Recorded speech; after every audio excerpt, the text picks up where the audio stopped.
हर हर महादेव। नमस्कार। मेरे YouTube channel श्रद्धा में आप सभी लोगों का हार्दिक स्वागत है। उम्मीद करती हूँ कि आप सभी सुखी और स्वस्थ होंगे, भगवान भोलेनाथ की भक्ति में व्यस्त होंगे।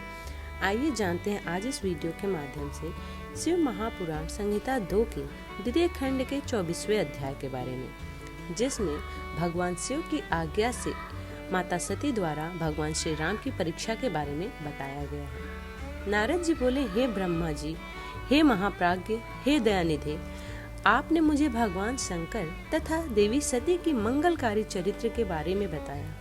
हे प्रभु, मैं महादेव जी की सपत्नीक यश वर्णन सुनना चाहता हूँ। कृपया अब मुझे आप यह बताइए कि तत्पश्चात शिव जी व माता सती ने क्या किया। उनके सभी चरित्रों का वर्णन मुझसे करें। ब्रह्मा जी ने कहा, मुने, एक बार की बात है कि सती जी को अपने पति का वियोग प्राप्त हुआ। यह वियोग भी उनकी लीला का ही रूप था, क्योंकि उनका परस्पर वियोग तो हो ही नहीं सकता। यह वाणी और अर्थ के समान है, यह शक्ति और शक्तिमान है तथा चित्र स्वरूप है। सती और शिव तो ईश्वर है, वे समय समय पर नई नई लीलाएं रचते हैं। सूत जी कहते हैं, महर्षियों, ब्रह्मा जी की बात सुनकर नारद जी ने ब्रह्मा जी से देवी सती और भगवान शिव के बारे में पूछा कि भगवान शिव ने अपनी पत्नी सती का त्याग क्यों किया। ऐसा किस लिए हुआ कि स्वयं वर देने के बाद भी उन्होंने देवी सती को छोड़ दिया। प्रजापति दक्ष ने अपने यज्ञ के आयोजन में भगवान शिव को निमंत्रण क्यों नहीं दिया और यज्ञ स्थल पर भगवान शंकर का अनादर क्यों किया। उस यज्ञ में माता सती ने अपने शरीर का त्याग क्यों किया तथा इसके पश्चात वहाँ पर क्या हुआ। हे प्रभु, कृपया कर मुझे इस विषय में विस्तार से बताइए। ब्रह्मा जी बोले, हे महाप्राज्ञ नारद, मैं तुम्हारी उत्सुकता देखकर तुम्हारी सभी जिज्ञासाओं को शांत करने के लिए तुम्हें सारी बात बताता हूँ। ये सभी भगवान शिव की ही लीला है। उनका स्वरूप स्वतंत्र और निर्विकार है। देवी सती भी उनके अनुरूप ही हैं। एक समय की बात है, भगवान शिव अपने प्राण प्रिय पत्नी सती के साथ अपनी सवारी नंदी पर बैठकर पृथ्वी लोक पर भ्रमण कर घूम रहे थे। वे दंडकारण्य में आ गए।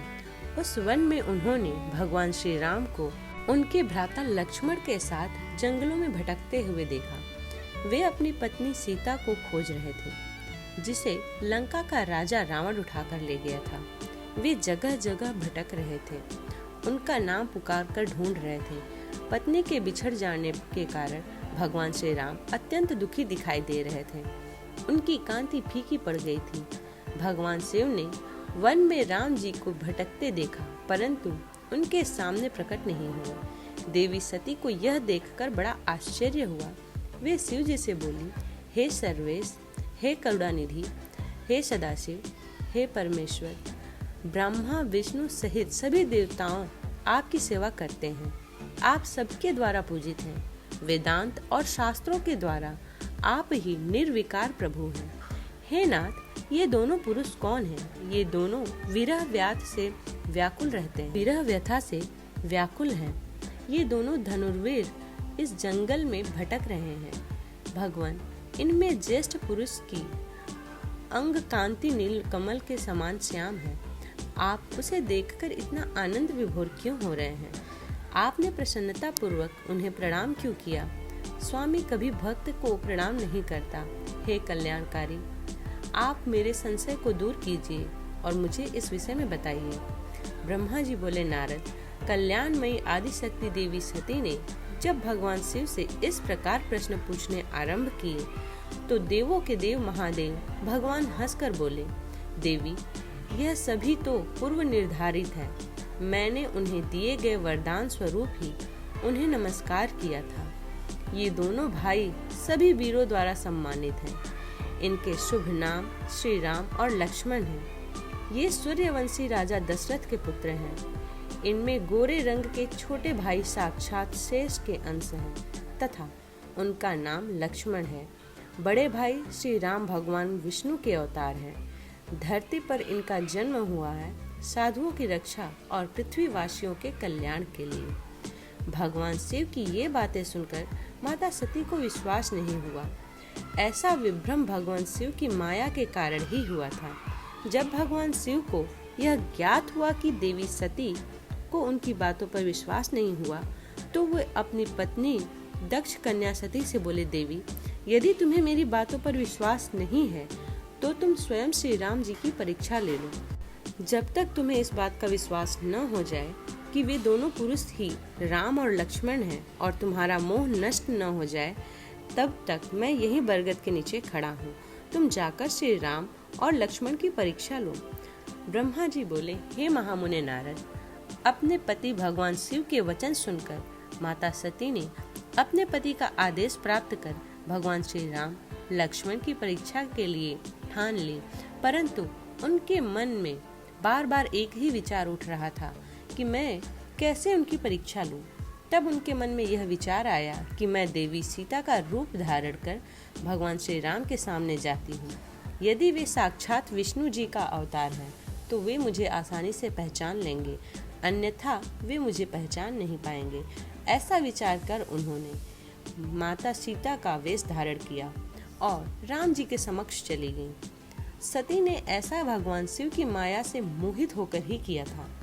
माता सती को सीता के रूप में देखकर भगवान राम ने सब कुछ जान के वे हंसते हुए देवी सती को प्रणाम करके बोले, हे देवी सती, आपको मैं नमस्कार करता हूँ। हे देवी, आप तो यहाँ हैं, परंतु त्रिलोकीनाथ भगवान शिव कभी दिखाई नहीं दे रहे हैं।